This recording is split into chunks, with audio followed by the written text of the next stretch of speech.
With some 500 days to go, Korea gears up for the 2018 PyeongChang Winter Olympics under the slogan, Passion Connected. The hotly debated anti-graft law goes into effect with the ambitious goal of rooting out corruption and boosting transparency in Korea. Hillary Clinton and Donald Trump face off in the first U.S. presidential debate, one of the most closely watched political events to date. How will this shape the outcome? All this right ahead. Welcome to News Inside. I'm An Jang-hyun. Let's meet our panelists. Professor Shin Sang-hyuk from Kyung University Graduate School of International Studies is back with us. And Dr. Bong Young-sik from Yonsei University Institute for North Korea Studies is with us as well. With the close of the Rio Olympics in August, eyes are now on Korea's PyeongChang, the host of the upcoming 2018 Winter Games. With some 500 days to go, we'll look at what preparations are underway to successfully host the event. PyeongChang. It was a final victory for the city of PyeongChang in its third bid to host the Winter Games. The 2018 PyeongChang Olympics will be held under the slogan, Passion Connected, bringing together an estimated 50,000 athletes and sports officials from 95 countries. The organizing committee is stepping up preparations to host the best event possible. 자원을 충분히 활용해서 성공한 올림픽이 되도록 하겠다. 경제올림픽, 문화올림픽, 환경올림픽, 평화올림픽 이런 것이죠. 그 정신을 계승해서. With roughly 500 days left on the calendar, we look at what preparations are underway for the 2018 PyeongChang Games. By 2018, it will have been exactly 30 years since the Seoul Olympics. Korea is not what it used to be back in 1988, is it? Well, first of all, the Korea has hosted very big the sports events, such as the World Championships in athletics in 2011. So we have experience to host many sports events. So we are very different from 1988 when we hosted Seoul Olympic Games. And secondly, I want to emphasize the economic growth. That means that in 1988, Korea was one of the emerging economies in the world. But right now, where we are standing, we are actually in the 12th places in terms of GDP size out of the 180 countries around the world. So we have enough economic capacity to host the global sports events. Lastly, well, comparing with 1988, well, we have established a good reputation as one of the winter sports country.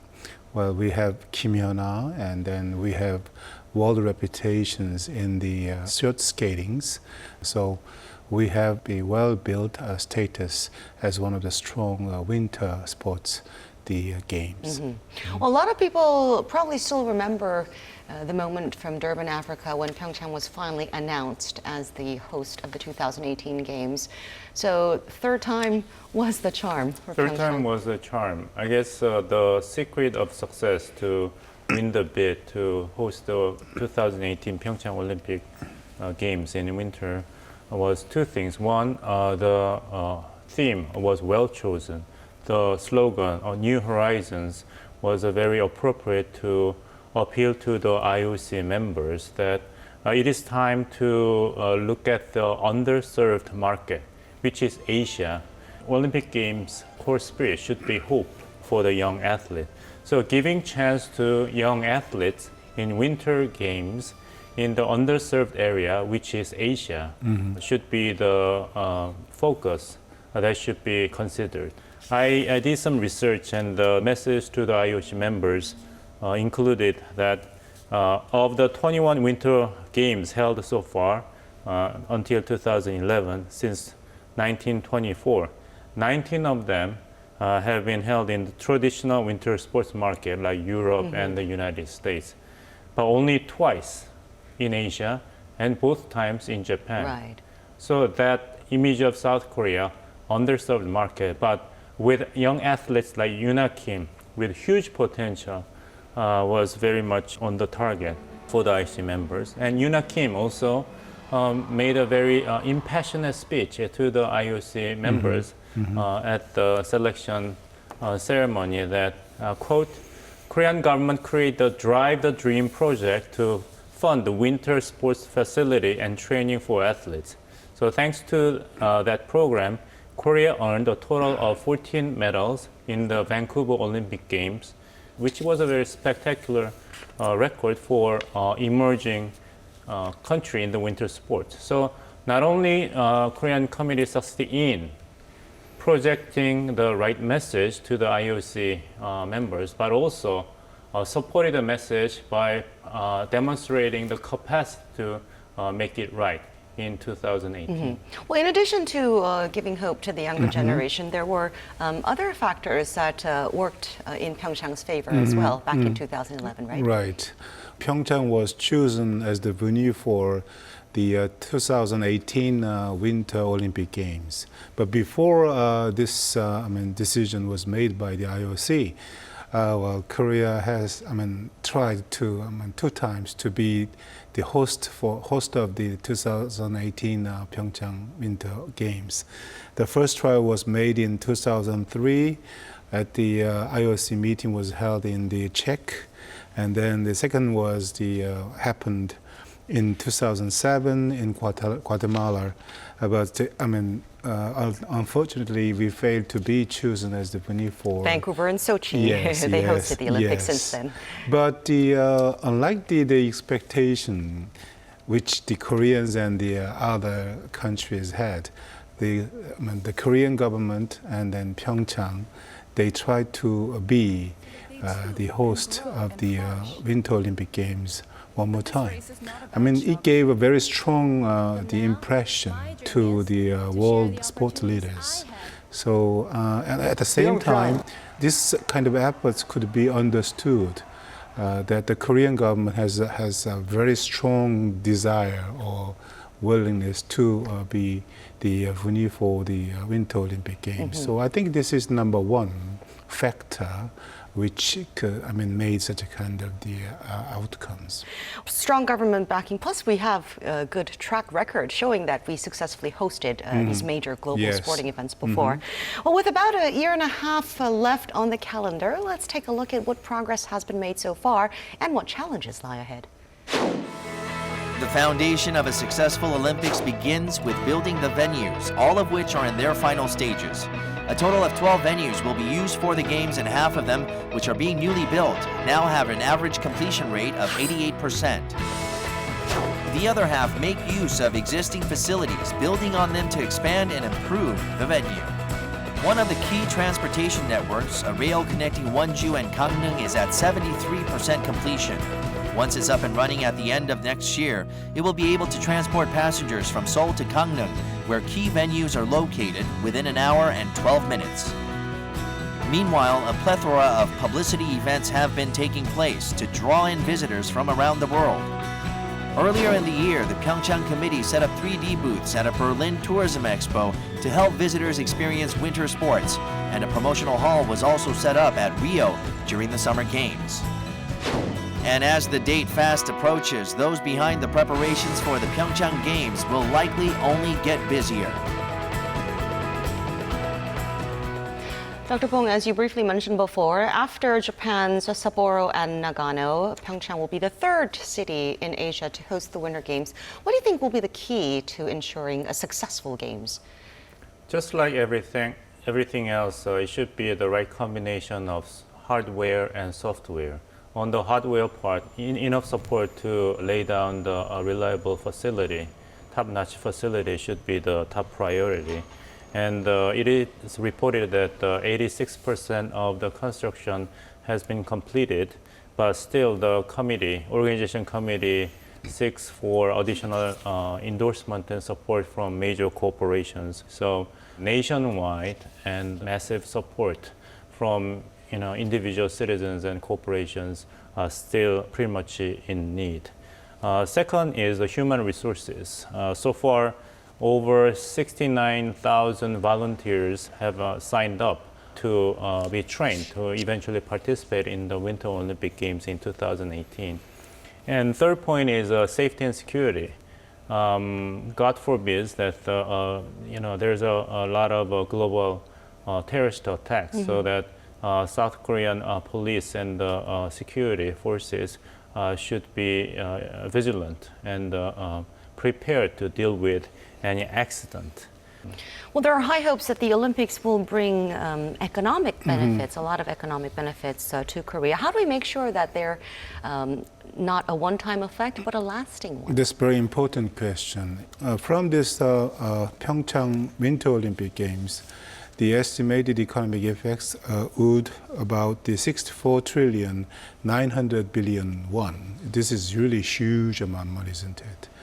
If I give you more details about this, in fact, to build the stadiums and the facilities and transportation, the infrastructure, it would be about 21 trillion 100 billion won. And then there would be indirect economic effects, such as the building the better reputation as the good tourist places, and or build the good images as the host of the Winter Olympic Game. Such a kind of indirect economic effects would be about 43 trillion 800 billion won. So if you summed up these two economic effects, as I gave already, the economic effects would be about 64 trillion 900 billion won. So this is huge amount of money. But the more important question is, after the Olympic Games, how we can sustain such a kind of economic effect, how we can continue to create such a kind of economic effects.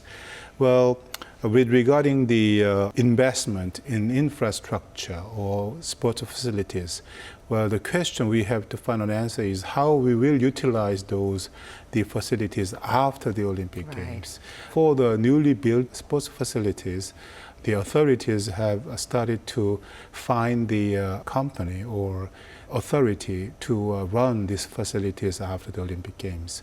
So far, according to report, they have chosen 4 the companies who will run these facilities after the Olympic Games. So if they successfully manage to finalize the preparation for the usage of these facilities after the Olympic Games, definitely they could be able to continue to create economic effects from huge investment in the infrastructure. Second point, the government should have to make every effort to how to use the better image of Korea, which could be made from the host of the Winter Olympic Games for the business purposes. So the Korean government, along with the business entities, they should have to work together how to maximize economic effects in an effort to making such a kind of some connections, the cooperations, how to use this kind of better images for the business purposes. I'd like to emphasize that we cannot put too much emphasis on the value of a new image of Korea as a hosting country that Professor Shin mentioned. Because I'm old enough to remember what I was watching on TV and how the Seoul, Korea, hosting the 1988 Summer Olympic Games for the first time. And the foreign media was largely interested in something quote-unquote weird, something exotic. I remember that NBC was reporting the Namdaemun local market, and the scene I remember on NBC News was the pile of dry squid sold in the Namdaemun market, but the cheap apparel stores in Itaewon. But those images are part of the South Korea as an emerging economy in 1980s. But Korea today is totally different. I mean, think about it. Since when the gold medal mine for Korean sports is not confined to traditional ones like judo, taekwondo, wrestling, or boxing, or archery. but we have Yunakim and the short track speed skating, and even traditional speed skating, we won gold medal in winter sports. That is a clear testament of the transformation of South Korea as an emerging economy to a mature economy capable to host the Winter Olympic Games, not just the Summer Olympic Games.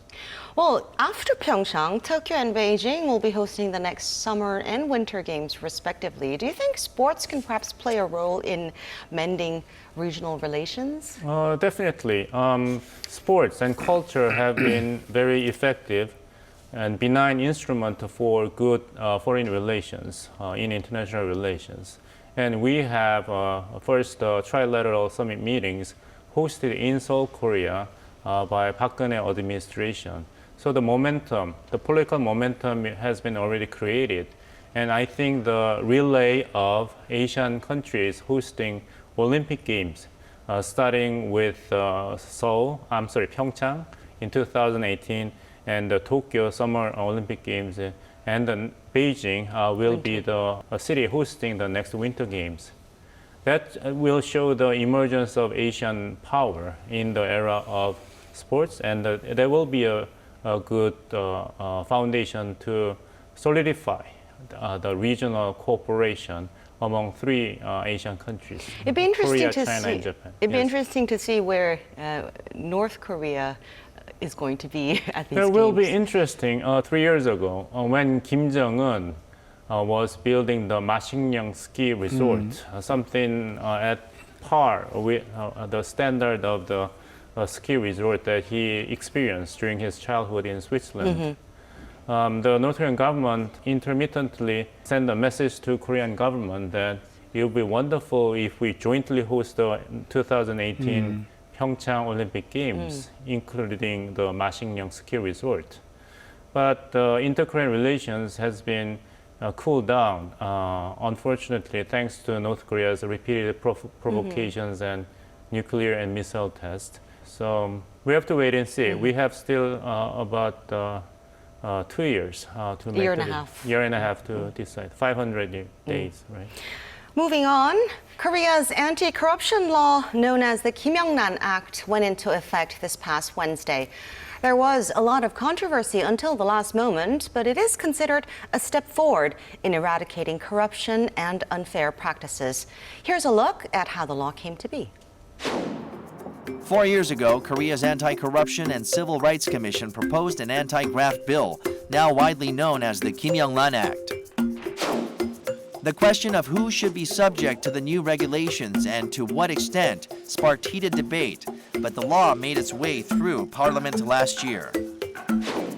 According to the country's Anti-Corruption Commission, some 40,000 entities will be subject to the Yongnam Act. Of them, nearly 97% are said to be schools and media organizations.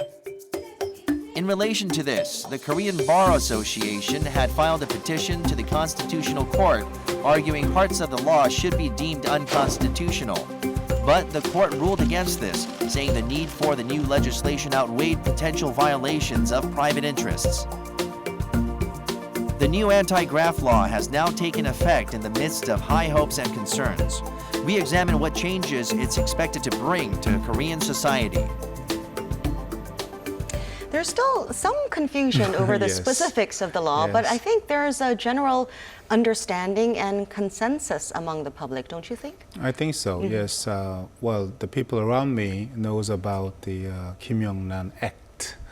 But still, as you pointed out, we are not, we cannot say that we know everything about the implementation of this act in our real life. Right. Have people around you been talking about the Yongnam Act as well? Right, and my personal position has never been, still not, something that would make me worry about the act. No, I only heard about the stories from people around me, but they're really cautious, especially a friend of mine who's working in the legal department of major corporation. Although the Yongnam Act was put into effect as of September 28th, during the Chuseok holidays, they somehow test drive. They were busy test driving the gift giving practices. Well, treating our guests to drinks and meals has long been a part of our culture, but I guess that will have to change now. Definitely. Certainly it is a part of our culture, good culture in some sense, but there are some aspects showing misuse of such a kind of culture for their personal or organizational or institutional purposes. So this act, why this act was made? Well, to root out the corruptions, which has been one of the serious obstacles in our social development or economic development in Korea. Well, so I think it's quite difficult to draw the line distinguishing the culture and corruption in some sense. But maybe I think even though it will take a time, but we will be able to find a solution to this the question. I found an article which was very interesting. These days are the people who used to treat someone for their the interests. They got an excuse. That means that because of the Yongnam Act, we have to we cannot treat you. It means that I will maybe if I have a chance to discuss about that. But corruption has been one of the factors increasing social costs. Increase of social costs has been one of the negative factors in economic development. To improve the efficiency in our economic activities, when we root out the corruption, definitely we could have got a very positive economic effects. So considering this aspect, definitely, regardless of some confusion about specifics of the implementation of this act, we have to overcome such kind of difficulties, I think. Well, there are high expectations for the law. Some see it as a potential turning point for Korea. Would you agree? I think so. The value of the Kimyoungnan Anti-Graft Act is it's a deterrent effect that everybody is really careful in making the decision about giving gifts or making requests with gift, balancing culture and business. So then nobody wants to be the first case to be prosecuted for the violation of this act. So there's a huge deterrent effect already at play. But there should be more cases to be determined by the court as we move along to decide the specifics about how this act should be applied to a specific context. But the law's main mission is to curb the gift-giving culture for wrong purposes. It is very encouraging that a lot of journalists in the media and the government officials expressed a very positive view about this act, although their activities will be greatly impacted by this act. Well, there may have been some bumps along the way, but we're already starting to see changes in Korean society. Take a look. Along with the rollout of the Kimyoungnan Act, signs of change can already be seen in Korea. To begin with, more people are paying for their own meals. 접대를 받거나 접대를 하는 사람의 입장이 아니라 각자 그렇게 더치페이를 하는 그 관행이 정착돼서 장기적으로는 기업에 좀 더 도움이 될 걸로 예상을 하고 있습니다. Things are also different at the National Assembly. During the parliamentary audit, past practices of being treated to meals and other benefits were no longer seen. Meanwhile, ahead of implementation, many businesses and government offices brought in legal experts to offer education and guidance on the changes to come. High-end restaurants, once favored for lavish meals, have been rolling out more affordable options below the cap of 30,000 won, or $27. Also, during the recent Chuseok holiday, retailers introduced a slew of cheaper gift sets. 올해에는 가공식품, 생활필수품 같은 5만 원 이하의 실속 선물 세트를 찾는 고객들이 크게 늘어났습니다. While for now, short-term adjustments are being made for the new anti-corruption law, in the long term, many hope for fundamental changes that will greatly enhance transparency within the country. One of the biggest concerns about the Kim영란 Act was the economic fallout it could bring to related industries. Some are already feeling it. But are there any sectors that can actually benefit from the change? Yes, I think so. Well, if I give the some industries which would get some damages in their business activities because of the Kim영란 Act, well, the restaurants, particularly serving good quality, high-end restaurants. Right. And there were, of course, including some drinking places, drinking restaurants, bars, and then golf industry. This has been one of the places where someone could, they treat for someone else. And then the farmers producing the fruits, because the Koreans have used fruits as gifts. But as one of the examples which could gain some benefits from the Kim영란 Act is the parcel delivery company. Delivery service company. When we buy something for the gifts to someone else at department store, they also provide some delivery service. But because of the Kim영란 Act, which cannot buy some gifts at the department store, that means that we have to choose other gifts, which must be lower than the prices set by Kim영란 Act. Right. Then they should have to use the partial delivery service company. So maybe they will gain some benefits. So there may be some economic fallout, but studies have shown that we can expect growth in the mid to long term in the absence of corruption. As I already explained very briefly, that because of corruption, social cost increases. The social cost increases means, economic, the cost we have to bear also increase. Well, for example, because of corruption, if the government fail to make the right decision, make the inefficient investments, it can be a negative things for the Korean economy. Right. And because of the corruption, if the private investors lose their mind, the interest in making decision, it could be also the negative the factor for the Korean economy. Maybe owing to Kim영란 Act, if we could root out the corruption, certainly there must be the very positive economic effects. Well, one obvious challenge will be catching those in violation of the law. There are concerns that some people might prey on others for cash rewards. Right. I was surprised to find that on newspaper that there will be enforcement by normal citizens to catch the violators of the Kim영란 Act. That might be my retirement plan, I thought, while reading the newspaper. Catching them and reporting them for the reward cash can be as high as, Definitely. 200 million 200 million won. Yeah. 200 million won. They are called the 란파라치, because it's called the Kim영란 Act. And we used to have a similar system to reinforce the traffic violations by citizens. Car parazzi. So showing another creative aspects of Korean people. But there is a private institute actually training the candidates to work as a 란파라치 in the future.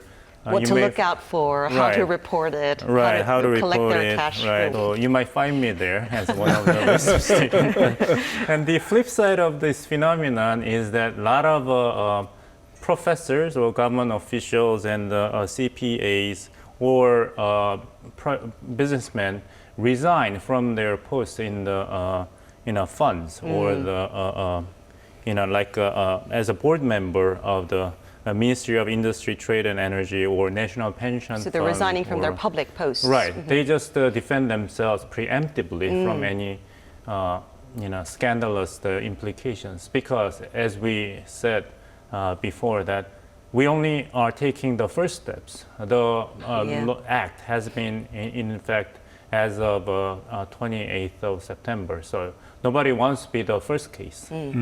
We're just beginning. We'll have to wait and see whether this act produces the desired effects. Turning our attention over to the U.S., the first presidential debate took place earlier in the week, becoming one of the most closely watched political events to date. The candidates were neck and neck heading into the debate, building up even more anticipation. Here are some of the highlights.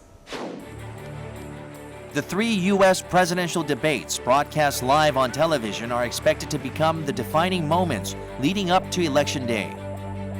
Ahead of the first debate, the 2 candidates were neck and neck in polls, placing greater weight on the first face-off.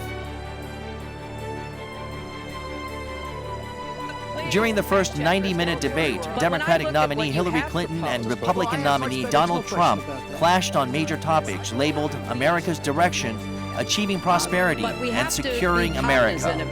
Many countries watched closely, especially during discussions centered on national defense. Just to go down the list, we defend Japan, we defend Germany, we defend South Korea, we defend Saudi Arabia, we defend countries. They do not pay us, but they should be paying us because we are providing tremendous service and we're losing a fortune. Words matter when you run for president, and they really matter when you are president. And I want to reassure our allies in Japan and South Korea and elsewhere that we have mutual defense treaties and we will honor them. As the countdown begins, the remaining 2 debates will be closely scrutinized, not only by voters in the U.S., but viewers around the world. So who do you think came out the winner and why? Well, I think the Mrs. Clinton performed better than the Mr. Trump. Well, she showed her confidence, and she also proved that she's healthy. While I got an impression that Mr. Trump did not prepare very well for the debate. Do you think so too? I Dr. think Bong? so. Hillary Clinton looked far better prepared and performed far better than Mr. Donald Trump. But I'd like to quote what I read in the Wall Street Journal after the debate, that those who have been supporting Donald Trump will continue to support Donald Trump after the debate. And those who have been supporting Hillary Clinton will continue to support Hillary Clinton.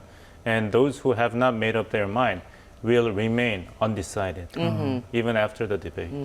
So what do you think were some of the most prominent issues that framed the debate? Well, the original theme for the first debate, officially decided by both sides, was achieving prosperity, America's direction, and securing America, organized around 6 questions for entire 90 minutes. But of course, the key point is who is going to look more presidential, qualified to be the next president. Well, ahead of the debate, there were plenty of projections that the event would score Super Bowl-sized ratings, becoming the most watched presidential debate in history. What are the economic effects of a presidential debate like this? Well, to talk about the economic effects of this TV debate, definitely we have to consider how many people watched the debate. This time, according to the report, 83.8 million people watched. And then on the top of these viewers, definitely more people will they watch this debate through the social network system. During this debate, they discussed many issues. Particularly at this debate, they talked about the trade policy and tax policy, those kind of things. Those policies that can directly affect not only American people, but also the people around the world. So I think the economic effects could be very, very enormous, definitely. Depending on their policy direction, definitely the businessmen or the government officials of other country or the consumers should prepare their, decide their mind. So it is one of the huge economic effects. Except people outside of Korea can't vote in the election, and as Dr. Bong said, Americans have their minds already made up. Only I look at the data, and it seems like average 8% of the registered voters are undecided, which is a very small margin, but extremely critical because it seems like the election campaign is in dead heat. According to one survey and the CNN poll, they predicted that if election would have been held on the day of the first debate, it would have been Mr. Donald Trump becoming the next president. And Pennsylvania, state of Ohio, and state of Colorado was already or moving in favor of Donald Trump and the Republican Party. So one thing that Hillary Clinton got out of this first debate was to stop the momentum created in favor of Mr. Donald Trump. Well, these live presidential debates can actually reshape the outcome of the election. Do you think these two candidates were able to draw from past debates and use them to their advantage? Definitely. I mean, the good example for them, I think it will be the TV debate between Al Gore and Mr. George W. Bush in 2000, the year 2000. At the time, Al Gore, as you know well, at the time, he was the vice president, so he had a chance to get access to many informations, in every issues. And also he was a good speaker and debater. So many people they thought that Al Gore, could perform much better than the George W. Bush. Well, but unlike the expectation, anticipation, definitely George W. Bush was very successful at the debate. The reason was found out later. According to the one step helping Mr. George W. Bush, they prepare the debate from the April. Actually, the debate was happening in October. And then at the time, the George W. Bush had an image like a not bright, very capable politician, but they did not make any efforts to change those kind of images, because by performing very well at the debate, maybe they could gain more, because that lowered the expectation. They even prepare some strategies, for the even small things. How about Al Gore? According to his step, helping the Al Gore, they did not even prepare for the debate the beginning of the October, because they thought Al Gore he's very bright, is a good debater. So I think this is a very valuable lesson for the two presidential candidates, Mrs. Clinton and then Mr. Trump, because at the first debate, as we discussed just before, we got the impression definitely Mr. Trump didn't not prepare, right. But certainly the Mrs. Clinton, I think, prepared a lot. Well, there are still two debates left and a lot of potential variables. What do you think will be some of the decisive factors now? Well, these are factors. Mr. Donald Trump will continue to attack Hillary Clinton's track record in favor of the trade deals, which was accused of hurting the middle-class, blue-collar workers' jobs. And she cannot escape from the accusation because she has been in politics for 26, 30 years. That's her Achilles heels. On the other hand, Hillary Clinton will attack Donald Trump's refusal to disclose his tax returns. Maybe he's hiding something. And it is very interesting that she never even once called her opponent in the debate by full name or last name, Mr. Trump. She just called him Donald. How are you, Donald? Donald has put forth. Donald thinks that Donald supported the invasion of Iraq. I counted that he only used the first name, Donald this, Donald that, at least 15 times to go after his super ego. And dealing with that psychological strategy by Democratic Party candidate will be the homework for Mr. Donald Trump for the next two debates. Can't wait to see the next two debates. Well, we have to wrap up. Your final thoughts of the week. Well, I think the Kim-Yong-Lan Act will be very important for the future of Korean economy and Korean politics. So I think I wish the Kim-Yong-Lan Act could be, be a successful law in our Korean society as soon as possible. Dr. Bong. In the United States, in South Korea, there is an important political debate the right balance between law and order on one hand and protecting human rights in the exercise of the freedom of assembly and expression of opinion. So I think there should be more effort made by the government authority as well as the citizens groups to make the right balance between the two precious values. Well, thank you two very much for sharing your thoughts Pleasure. with us today. That is all for this edition of News Inside. Thanks for watching. We'll be back with more next week.